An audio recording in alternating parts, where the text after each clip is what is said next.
உங்க அக்கா நம்ம வீட்லயே கர்ப்பமா இருக்கவங்களுக்கு இலவசமா வைத்தியம் பாக்குறா.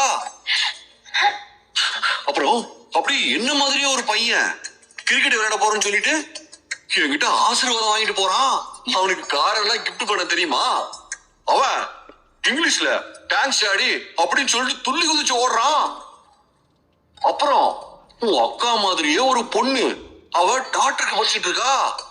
என்கிட்ட சொல்லிட்டு காலேஜ் கிளம்பி போறா.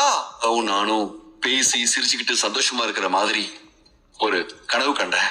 சூப்பர் மாமா, நீங்க அப்படியே பெரிய மாமா மாதிரியே அதே கெட்டப்ல சும்மா கெத்தா இருந்திருப்பீங்களே.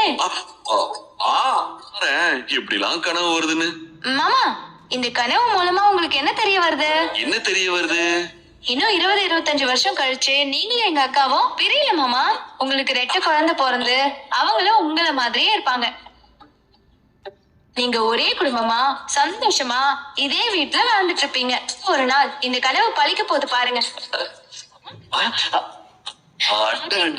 கௌரி கூட அடிக்குது. கண்டிப்பா இது பழிக்கும் மாமா. அமைச்சர் சேதுபதி, டாக்டர் தமிழ்ச்செல்வி சேதுபதி. அட செமையா இருக்குல்ல? அட ஆமா மாமா.